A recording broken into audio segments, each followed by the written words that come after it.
Suddenly the drums rolled and the rattles sounded. The young braves began to chant, accented with shrill yells.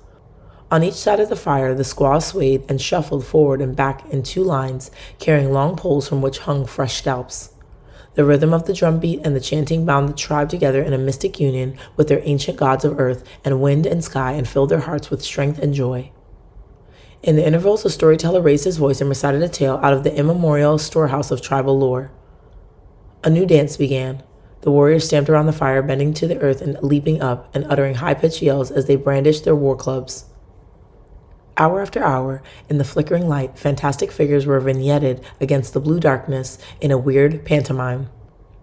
At last, the wary white men politely excused themselves and went back to the boat. Next day, there was more friendly visiting. The squaws and braves marveled at the air gun and the swivel cannon, which were fired off for their benefit. The captains visited the skin teepees of the Sioux. These portable houses of the plains could be taken down in a few minutes and packed on the pole travois that were dragged by ponies. Each tent housed 10 or 15 people.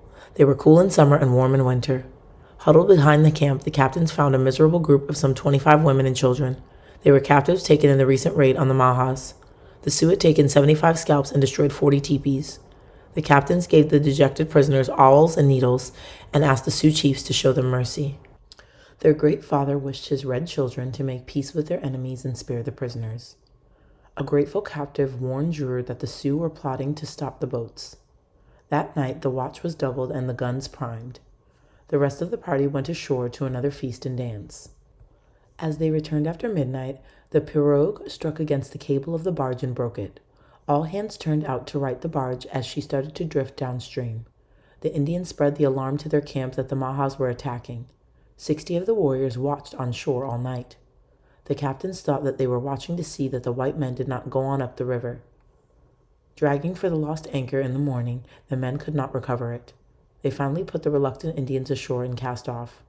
The Sioux followed along the banks, signaling and beckoning. Farther on, another band appeared and signaled for a council. The captains called back and told them to go down the river and they would find out from Mr. Dorian all they wanted to know. Black Buffalo was still aboard. Singly and in groups, the Sioux continued to hail them as the barge advanced up the river, but the boats passed by without stopping. There were more sandbars and a high, cold wind blew from the northwest. The barge struck a hidden snag and keeled over dangerously. Black Buffalo was so frightened that he dived ignominiously under a bunk. When things quieted down, he asked to be put ashore. He said that, as his white friends were now safely through the Sioux country, he wished to go home. He was put ashore with presents of a knife, an army blanket, and a twist of tobacco. Black Buffalo, friend of the white man, waved a solemn farewell as the boat disappeared up the winding river. At Fort Mandan, October 27, 1804 to April 7, 1805. The captains looked at each other and sighed with relief. They were mighty glad to be safe out of the Sioux country. They had remained calm and cool when bows were bent and itching trigger fingers might have caused sudden tragedy. This took a more difficult kind of courage than actual fighting. By the president's express orders, they were to keep peace with and among the Indians. Besides, bucking the Missouri was difficult enough without carrying on a war at the same time. So, at each new encounter along the river, the captains advised, questioned, cajoled, explained, bartered, bribed, and amused, but seldom threatened the touchy chiefs. They stopped and visited the 3 Wakara villages perched high on the banks above the river. The Wakara were a fine-looking, friendly people. They agreed to the white men's peace proposals and amazed them by refusing to drink their whiskey. The wise Wakara said they were surprised that their father, the president, should present to them that which would make them fools. It was getting cold, and the men shivered in the chill October mornings, wondering at the indifference of the naked Indian chiefs to the cold. They were now coming to the country of the Mandans, and along the shores they passed the ruins of old Mandan villages that had been abandoned because of the fierce attacks of the Sioux. In the debris were skulls of men and animals, telling of old tragedies. Soon, live Mandans were crowding the shores and bluffs to see the marvelous strangers. When the boat stopped below the first village, crowds of curious braves, squaws, and children came aboard to see the wonders. The great chief of all the Mandans, the Black Cat, came to meet the captains and agreed to call the chiefs to the 5 villages to a council to hear the white men tell why they had come to their country. Next day, the chiefs assembled and the sail was put up as a screen from the high wind. The men paraded, the flag was run up, and off went the swivel gun. Captain Lewis made his speech. In the middle of it, the oldest Indian chief grew restless and interrupted rudely to say he must go, because he had remembered that his village might be attacked by the Shushuns. Another chief sharply rebuked him for his bad manners. The old fellow sat down meekly and remained silent until the conclusion of the speech. Flags, medals, and bright coats were presented to the chiefs according to rank, and as a grand climax, the corn mill, which the party no longer needed, was presented to the Mandan nation as a whole. The Indians preferred their own way of grinding corn and broke up the mill to use its iron for arrowheads. Visiting the Black Cat. Captain Clark Drurer, the interpreter Coulter, and York landed from the pirogue and walked up the shore toward the Mandan village to visit the Black Cat, the great chief of the Mandans. They could see the rounded tops of the lodges on the high bluffs silhouetted sharply against the sky. Smoke rose from the holes in their roofs. They could see Indians standing on the rooftops scanning the river. On the beach under the cliffs, a fleet of bull boats rested bottoms up. The bend of the river protected two sides of the town by water, and on the land side, a long palisade had been built of posts, spaced for firing between them. Inside the palisade was a trench which further guarded the defenders from their enemies. This site afforded the best possible protection. As the visitors walked through the bottom land toward the village, they passed gardens of Indian corn, melons, and beans, tended by squaws. At the entrance to the palisade, they were welcomed by the whole village. The excited Indians led Clark to the chief's lodge. York wandered around the village to be admired by the Indian girls. He flexed his muscles, growled, and showed his teeth, horribly frightening the Indian children. He said he was a wild animal that had been captured and tamed by Captain Clark. Several times he danced, clapping his hands in rhythm. The squaws screamed with delight. Captain Clark was ushered into the chief's lodge and seated near the fire beside his host on a white buffalo robe. The smoke hole in the roof let in a column of light. A buffalo robe was thrown about his shoulders, and he was handed the lighted peace pipe. As his eyes became accustomed to the semi-darkness, Clark could see the shields and weapons hanging from the roof posts. The dirt floor was some 90 feet across and packed almost glass smooth. Behind the screens of buffalo hide, he could see the wooden bed frames on which were stretched buffalo hides. Dogs, pups, and numerous children rolled together on the floor. Through the smoky haze, he could see the chief's wives visiting with relatives and guests. The horses were brought in stabled for the night and fed the juicy bark of cottonwood trees.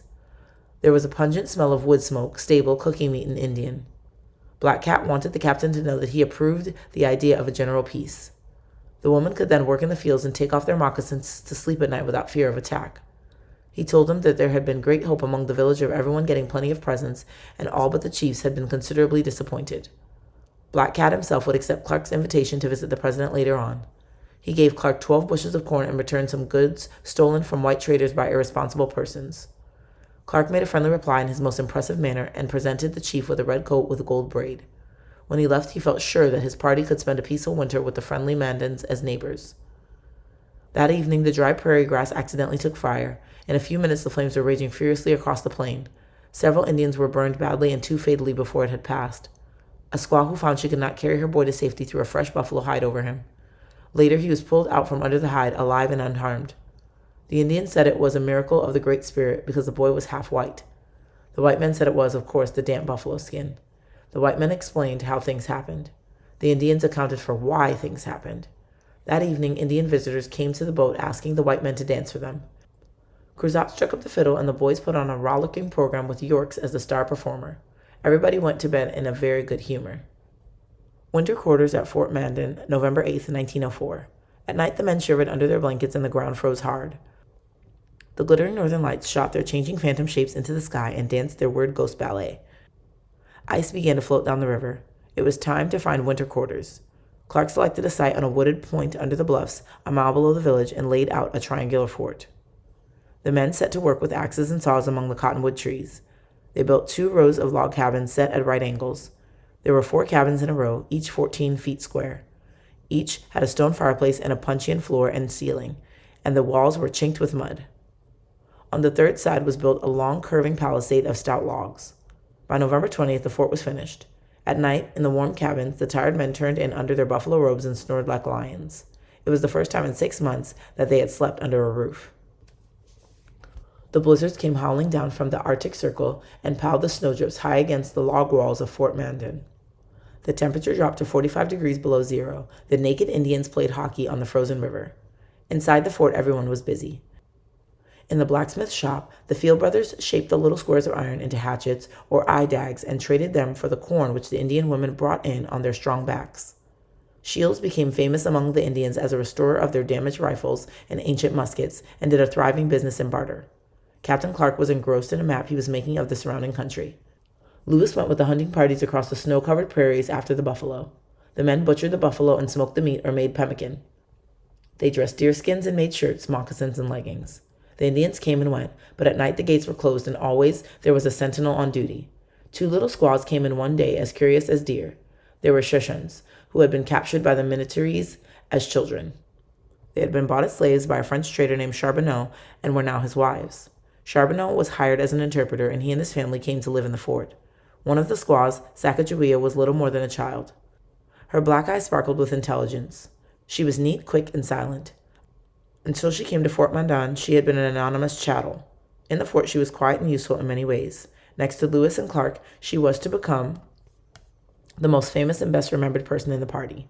Here in February, her first baby was born. She called him Jean-Baptiste. As the captains came to notice the little squaw, they realized that she would make a valuable guide and interpreter in Shoshone country, through which they would pass in the spring, and where they hoped to secure horses to take them over the mountain passes to the Columbia River. On Christmas Day, the captains were awakened by a discharge of 3 platoons by the party. The American flag then was hoisted for the first time over the fort. There was skylarking and dancing to Cruzat's fiddle as Sacagawea looked on with unblinking eyes. For dinner, the best provisions we had were brought out, and York cooked some Virginia specialties, which were eaten with toasts and cheers. Around the cabin hearths, there were song and laughter, and the Christmas spirit glowed brightly in the little fort in the frozen heart of the wilderness. There was more fun on New Year's Day, which began with 2 shots from the swivel gun and a round of small arms. It was a mild day, and a gay party went calling on the Mandan village. They came whooping and dancing among the delighted Indians. York unlimbered a dance, and one of the Frenchmen created a sensation by dancing on his hands. The tribe, which was always ready for a frolic, put on a dance in return. Hostilities and suspicions vanished in the goodwill and gaiety as white and red men laughed and danced together on a wilderness New Year's Day. By the fireside in their warm cabins, the captains received the visiting Indian chiefs and gave them good advice about making and keeping peace. They thought out frozen Indians and treated them for frostbite, listened to the daily reports of the sergeants, and faithfully wrote down each day's doing in their journals. Sacagawea. Hunger. Providing daily for 40 husky feeders in the white wilderness was a heavy responsibility. The elk, deer, and buffalo herds were disappearing, and the animals they could shoot were too lean to eat. In the vast bleakness of snow-covered plain, the starved game was hard to find. The red men endured starvation as a matter of course, like hibernating animals, but most of the white men suffered if they went without food for a single day. The captains did not mean to see the men go hungry if they could help it. Clark and 18 hunters started down the frozen river on a hunting expedition. It was a good highway, swept clean of snow in places. They traveled 40 miles in 2 days, killing only 2 starved buffalo and a lean deer. Next day, they fanned out on the prairie. On the southern slopes of low hills were deer and elk. They killed 40 deer and 16 elk. The horses were loaded with meat and sent back up the river to the hungry men at the fort. What was left they boned and stored in a log pen to keep off the wolves and crows. Next day, they followed the river through another 20 miles of empty wilderness. Then they turned back and 3 days later reached the fort. Sleds with 4 men and 3 horses went downriver to bring in the cache to meat. On the way back, they were ambushed and robbed by a party of 100 Sioux. Next morning, Lewis, with 26 men, started off in pursuit. Riding through the Mandan village, he invited the Indians to join the party. Most of the braves were out hunting, but a few warriors took up their bows and hatchets and went along. For 2 days, they followed the trail across the dazzling snow of the empty prairie, but to no avail. Coming back along the river bottoms, they found herds of deer and elk. The hunters made a big kill, bagging 36 deer and 14 elk. They brought in 3,000 pounds of meat on sleds to the fort. Fort Mandan had met and mastered the hunger and cold of the grim northern winter.